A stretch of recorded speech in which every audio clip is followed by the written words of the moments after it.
Thank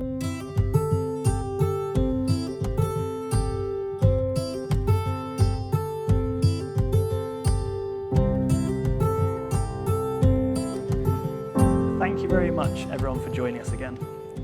Today, I welcome to the stage David Woolfenden, who is the Customer Experience Manager for Vodafone Automotive, Christian Dahl, Senior Vice President of Strategic Management for BCD Travel, Aaron Blaxall, who is an HR Business Analyst for Radian Group, and Deepa Daniels, Head of Product for Peakon. They're going to be joining me to talk about quantifying the impact of employee engagement, and please give them a round of applause.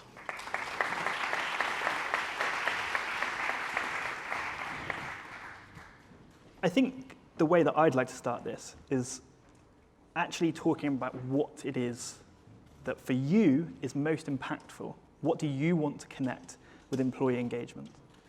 At Peakon, we think that almost everything that a company can measure can actually be connected back to people. And if you can connect it back to people, then really it comes back to employee engagement. But for you, what is the single thing that is most important? And if I come to you first, David. Okay, thank you. You're absolutely correct there in people being the center of everything we do. As the CXX manager, what we're trying to do is put people at the center, and not just our customers, but our employees. And what we're trying to achieve was, how can we tie in how our customers are feeling in terms of the customer experience with how our employees are feeling. So if you notice here, I never mentioned a business or anything in there. It's all about the people. So the biggest single thing that I wanted to do was to try to bring that correlation between how the employees are versus how our customers are and how they're feeling as well. That was the biggest driver that I had from that side. Okay. Christian, how about if we come on to you next? Yeah, no, I think it's the same thing, not as directly tied. I think part of understanding what our people's engagement level was to educate us as a business on where we need to adapt and change. I think it's in the first panel we saw here this morning, we'll talk about it cannot be the sole driver, so that everything our employees says change the business, but finding that balance between what do we think are important, where we're taking the business, in the direction we're taking the business, as to the direction where our people wants to follow us. And I think that is what we can get from Peakon, and the main driver why we are using it. Okay. Aaron, you're someone, Radian is a company that has actually gone quite far in its attempts to connect outcomes with engagement. Yep. But for you, what was the most important one? So we were going through a period of uncertainty at Radian when we introduced Peakon. And engagement was kind of a term which our executive and our board didn't really quite understand. So they knew it was something which was out there, but they didn't know how to link that to the business. So for my role, it was more about kind of saying, well, this is what engagement can link to. So going through that uncertainty, we were going through relatively high turnover and sickness, and it was trying to bring the attention to our executive and our board at first foremost to say, this is where it's linking. We've then kind of moved on to other areas of the business, so we're looking at customer satisfaction and the link there. So to get the insights of engagement, we had to do this piece of work. So for you, it was very much starting with something like sickness or absenteeism and using that as a teaser to get the business interested. Absolutely. Okay. They were the areas which the executive board were really keen on at that time. So it made the most sense to start there. We're starting to get the buy-in from that, and going forwards, we'll certainly be moving that on to other areas of the business. Deepa, you're someone who actually is here representing all of the companies that couldn't join us on stage today. So Peakon's over 800 customers. You've seen people, I'm sure, connect everything with engagement, but on a personal level, for you, what was the one that really resonated? I would have to say the customer experience to the employee experience. So prior to working at Peakon, I actually built customer experience software and focused on data there. And to me, there's a very, very strong link with treating your customers well and having a lot of data and information about them, and treating your employees well and having a lot of information about them. So I think, to me, that's probably one that resonates the most, and where I kind of saw an underserved area. And I also see that in many of our customers, there is a very interesting and strong link there, to start correlating those at a business level. In data science, we have this principle that whenever you start a new data project, 90% of the work happens before you ever bring out the statistical tools. The work is always in figuring out what data you need, how to actually get hold of it, and then how you actually get it into a format that you can use. So I'm interested in talking about the challenges that you faced before you could even start the work. So maybe if I go back to Aaron, as someone who's done this work yourself, what were the challenges you found? Yeah, so we started off actually quite fortunate with the HR metrics we had been collecting for many years. So the data was there. The data which wasn't there was actually the engagement data. So we had to wait a little bit of time to collect that data first and foremost. But I think once we had that, it wasn't too hard actually to structure it in a way which we could start running on the correlations. So we were in a fortunate position, in all honesty. Okay. But once you've got that data set there, you can use that for however long you want to use it for, essentially. So, David, I know that I think it's fair to say, at the beginning of this journey, Yep. You're very much thinking about what is possible. Is there a challenge at Vodafone Automotive in getting the data ready, or is it something that you actually have available to you already? So in terms of collecting the data we didn't have, so in terms of the EXX side of things, we go with the great corporate cloud of, yes, we'll do this once a year, we'll bring that in, everyone will bash it for the first month, everyone will forget it for the next 11, then we'll do it again. Fantastic. That was the traditional method, and I'm sure it resonates with quite a lot of people in the room too.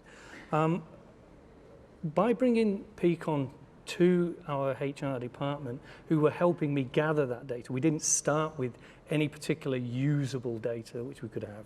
So by bringing the correlation exercise to them, and showing them what can be achieved with the weekly collection of small amounts of data and how that builds up, and how we can work with them to do those actionable steps. That data set is now building up and very strong. In fact, I'll give you a HR quote. It came, "If you take this tool from me, I will kill you." Because it's giving them, the HR team, so much information that they can action and make the inference and changes to the teams on a weekly, monthly basis from that side. So they started out with the CXX, EXX correlation, actually has turned into a much more powerful HR tool. So we'll now run the program alongside each other, where I get my data from the HR people, I get what I need. They actually have now a powerful tool that doesn't get forgotten for 11 months of the year whilst we drive that. So it's really, it started out with let's have a common goal of getting the data. It ended up with, let's really truly focus on how we can improve that employee experience. And it's worked out really well and powerful for our team. So I'm now taking it from our UK team across to the French team. Oh, wow, okay. Christian, is this something that you see as a problem at BCD? Do you have access to all of the data that you already need, or is there work to be done in getting it together in the first place? No, I think we're getting more and more of the data. We had the similar example of doing it every year, and then we got so tired of doing it every year that we went to doing it every other year because we didn't know what to do with the data we collected on a yearly basis. So it was a huge transition from going every other year to getting it on a weekly basis. What we've been very confident, or not confident, but conscious about, is we don't want to roll up the data as an HR tool necessarily. We've been very keen on having every individual manager take the responsibility for their data. So we're holding back in rolling up the data to try and give any general rule of what's going on in the organization. And I think a couple of reasons for that. If we look at our EMEA market, Germany is by far our biggest market. So if we roll up and talk about EMEA results, we would likely have it be Germany, speaking throughout the tool. Having everybody in Denmark, Sweden, Norway, and other countries completely disengaged because they can't recognize themselves. So I think what we're doing from a data is still, we're in a bit of a limbo. We want the managers to action the data. We're very enthusiastic about the new metric that just opened up. We're not sure how to use it yet, and we want to talk a lot about it with you guys so that we can get even more data, so that we can start rolling up and do better correlation. So there you're talking about the usage metrics for managers, is that right? Yes, Okay. exactly.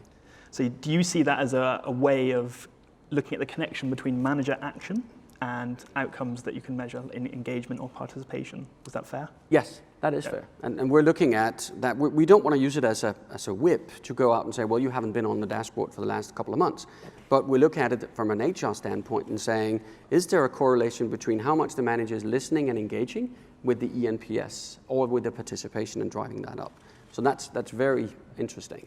That's a really interesting way of looking at it, because we think of engagement as then driving other outcomes, but you're actually looking in some ways at the step before that. Like, what drives engagement, what drives participation and the ability to even measure engagement? So it's actually it's very much a series of steps that need to be all working in tandem. Yes, and I think our view is that it's all about, or we spend a lot of time talking about the power and the importance of management. And just yesterday, we talked about Peakon with a bigger group of people, and we asked them to reflect on it on 3 terms. Leadership, what sort of leadership do you want to have around your Peakon usage? And then we talked about courage, and then we talk about the culture that it generates when you use Peakon right. And it's not Peakon right as a BCD travel organization, but it's Peakon right from the individual manager. What culture do I want to create by my usage? Because I have the courage to actually engage through my leadership in encouraging my people to participate. So that's where we start, and hopefully we will see that grow up, and then we can start doing some of that correlation. But we want to make sure that the data is right. And that courage part, if we can come back to that, is really interesting, as I'm sure you will all agree to. But we can get back to that. Aaron, I'm interested in one thing that you mentioned earlier. You talked about using the idea of sickness as a hook to get the business interested. But what was the actual trigger for you to do that analysis in the first place? Because we all have grand ambitions, and we could all go away and do this kind of analysis straight away. But why now? What made it the right time for you? So in our situation, when we got Peakon a couple of years ago, there was that period of uncertainty where we were seeing turnover increasing month on month, sickness was increasing month on month, and customer satisfaction was actually decreasing. There were executive meetings going on and senior leadership meetings going on, trying to get their heads around as to why this was happening. It just so happened that, being a member of that company at that time, I felt the sense of disengagement coming through at that moment in time. And I almost myself thought, actually, I feel like there's something going on there with this. So because nothing was kind of happening with it first and foremost, I thought this is somewhere I need to start with. And that was my trigger. What we've actually seen is, as that 12-month period, turnover was increasing and sickness was increasing, this last 12 months, it's now going the opposite way. We're seeing an increase in engagement, and we're seeing decreasing turnover and sickness and increasing customer satisfaction. So because we've now provided that link, we're doing a lot more work around that, and we're making a conscious effort to make changes. And that's what's got the buy-in now from our senior leaders and all of our employees around the business. Okay. If I think I turn to one of the most critical questions, and probably the thing that a lot of people in this room are interested in, is actually what were the links that were found? How strong are the links? So already with Aaron, but if we just come back to you again, on the connection between engagement and sickness, how clear was that? It was a very strong negative significant relationship, essentially saying that if you increased engagement, you would decrease sickness. In terms of correlation, it was 0.8, I think it was, so we're looking at a very strong relationship there. So straight away that's showing me something which will allow the buy-in later on. And when you hear that number, 0.8, I mean, that's very hard to ignore, I imagine, and that, Absolutely. as you said, that contributes towards that attention grabber. Yeah.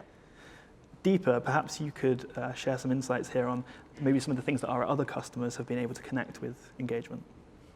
Yeah, absolutely. So I'm thinking about a specific example right now with a customer that has multiple restaurants. And they specifically looked at the correlation between customer experience and employee experience. So how, if we're investing in our employee experience and we're measuring engagement and we're doing our best to, focus on our people, does that positively impact our customer experience? And we can see from a 12-month data set that there was for every 1 point increase in engagement, there was a 4% increase in the customer satisfaction. So that's one example which I thought was, a really powerful way to say that there is a strong difference when you invest in your employees. You can see that impact in your customers. Just kind of as an overall, I would say that, looking at your engagement, loyalty, and retention, I see this across many, many, many customers, that those are leading indicators for business performance. Depending on how you measure that, whether it's sales growth or your customer satisfaction or EBITDA or other things that you're measuring as a business, these things are leading or are a barometer that you can use to measure kind of what's going to happen tomorrow as well. So we at Peakon wouldn't claim that we're the people who've invented the concept of engagement. Do you think this is something where we can actually learn from the academic literature? Is it something where we can really take inspiration from everyone else who's talking about engagement as well? Yeah, absolutely. I'm sure many of you have spent time reading various research and papers. I was personally reading one from MIT that looked at, that had actually measured engagement for 30 global companies in Asia, Europe, and North America. And they saw in 8 of those 30, 123% increase in their earnings per share if there was a significant increase in engagement. So depending on how significant the engagement increase in an organization, there could be anywhere. In some of the other companies, it was 33%. So there was a range, but there was a very, very strong correlation between, you've invested in your employees, and you do see that as well in your shareholder value for public companies. So that's just one example of research. There are many, many more, and this is I think there will continue to be more examples, and hopefully some from many of you and your organizations as well. We've just come, in this room at least, from a workshop where we were talking about how to communicate insights from the Peakon survey. We recognise that figuring out the insights from the data is just the first step. Communicating it is equally as important, if not more important. So do you see a challenge, or have you got any tips on the best way to actually go from insights to an informed decision in the future? David, if we start with you. Yeah, so as you said, we've now pushing it into the HR community from that side. We've kept it at that level, whereas you're driving it down as we move forward. I think we need to understand a little bit more on how powerful that data actually is, and pushing that kind of data down too fast, too soon, without the processes that are going to sit behind it. It's okay taking one piece of information, acting on that, driving it back. But to get the best, it needs to be a continuous process cycle of that. We're right at the start of that learning phase at this stage. Yep. So I would, for people are just starting out, and when I say starting out, 0 to 6 to 9 months, sit back on the data and understand it yourself. Look at how it's going to impact the employees and the managers, and look at the process of support that you can give to those managers as you start pushing it down.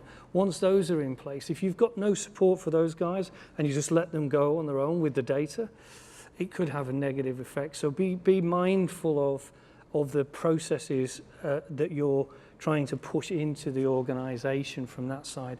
Equip your managers to be able to deal with the direct feedback that they're getting from that side, and then give them the tools to be able to develop and grow from that side. So I think being right at the start gives us a great advantage to actually take a step back and learn as an organization before just rushing straight at the data. Yep. From that side. That's the advice I would give. Christian, is this something you've thought about?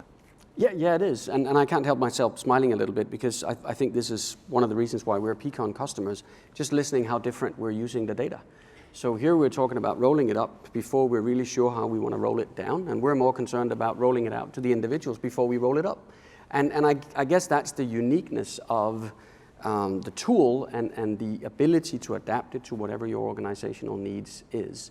So we're probably not as focused as looking at the customer experience versus the employee experience. It's more the employee experience and then the management responsibility for engaging and actually using the tool. We call it a new tool in their toolbox. It's not an executive tool necessarily. It is an individual manager tool. Because when was the last time you had at your fingertips real life data about how your people are doing? Never. Right, so it's unique in that way, and therefore we think, currently where we are, we want our managers to understand it and use it before we start rolling it up like you do, and therefore I'm smiling going, unique how you can use the tool in two different ways. And I think also probably we should have done that, because I'm not saying that it's easy, but the way that we're now facing managers who have no idea how to use the tool or necessarily engage in comments or engage with their dashboard, and finding that a huge obstacle. So yeah, it's something that we find, and once we've had that, I'm sure we're going to roll it up and look at it as well. But I think the strength of it is down at the individual manager level, acting on the feedback as close to where the feedback is given, is what we say. But I think those are completely compatible ideas. Like there's no disagreement there. We would always say that drive manager action, take ownership of results, and then that will eventually lead to all of the outcomes that you really care about. So I completely agree with that. Mm-hmm. If we take a new question now, there is a challenge in any project in convincing people to get on board with your grand idea. So I'm interested about some war stories, perhaps, from convincing the unbelievers or convincing the more skeptical members of your teams or your companies in the value of engagement. So Aaron, I think you gave a brilliant example earlier. Yeah, so when we were rolling it out, we kind of did it the wrong way. We did it in an isolated manner, so we didn't get the buy-in from our exec, and therefore we didn't get that top-down approach. So we kind of pushed out Peakon to all staff. We didn't kind of really give them any sort of insight as to why we're doing it, what we're doing with the data. And that showed us very quickly that we just weren't going to get the participation rates, and we weren't going to get the levels of engagement that we thought we would. That went on for nearly 12 months. And at that point, we said we had to do something with it. And it was actually, we were going to step away from Peakon. And it just happened that we had a new CEO come in. He completely changed our way of thinking. He was very people-focused.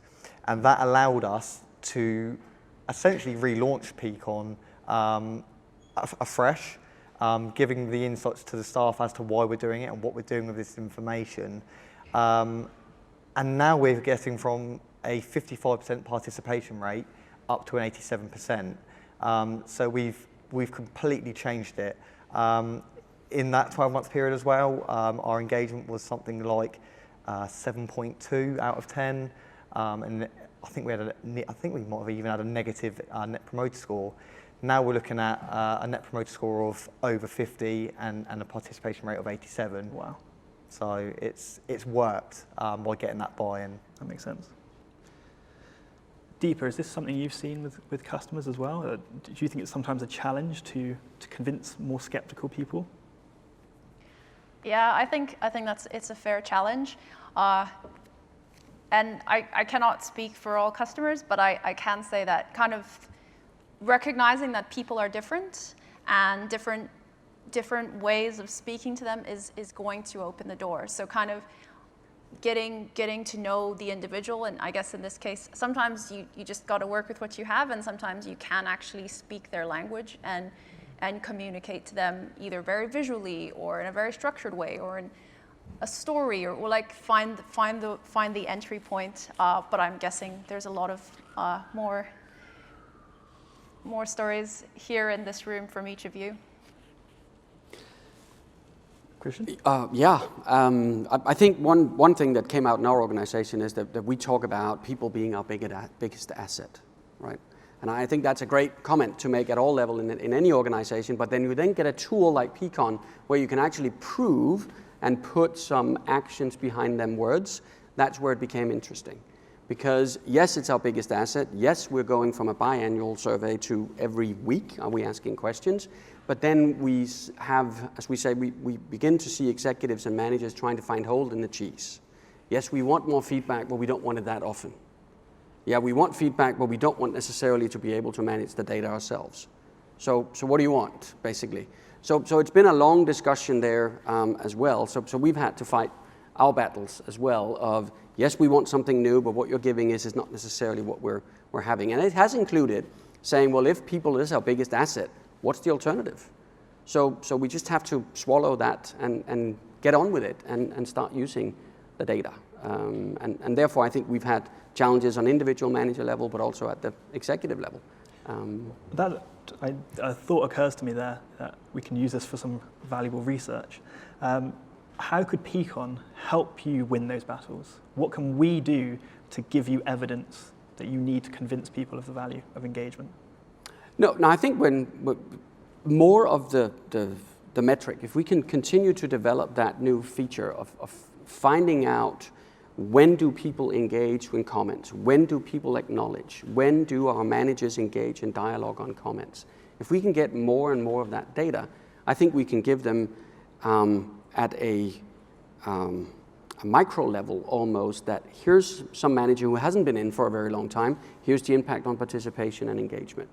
Here's somebody who's in regularly, here's what the impact is. And then line that up with what I think was an idea originally in Peakon, put the company calendar behind it. What happened in the company when these changes were made in the ENPS, in the participation, so that we can see that there is a direct correlation. I think that will help convince some of the skeptics in going, well, we can really see that there's an extra measuring stick next to the financials and the customers and also the employee side of the house. So I think developing that metric would help us greatly. Okay. Well, that's very useful feedback, thank you. There's a question that's coming from the audience that is actually a very good question. It's better than my question that I had next, so I'm going to change it up a bit. What is the best data-driven decision you've made using Peakon? So I'd like each of our panelists to answer that. So if we start with you, David.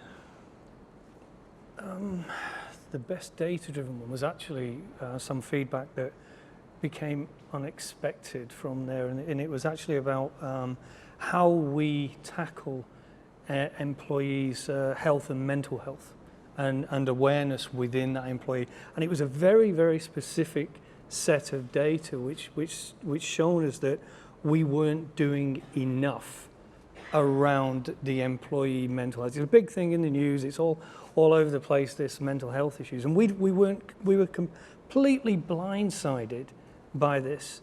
And without the use of that particular piece of data, we wouldn't have been able to set in place some of the things that we did. We then took that direct feedback, started putting mentors in places, started linking up with larger organizations, putting in a local health line for people on the ground if they're feeling stressful, et cetera, et cetera. So that absolutely drove an immediate management action straight down to the core of the data which we took from there. And that's one very powerful piece of feedback which we took from there. And I think that's the single big, having been put on the spot, that's the single biggest piece of absolute positive news that it drove from there.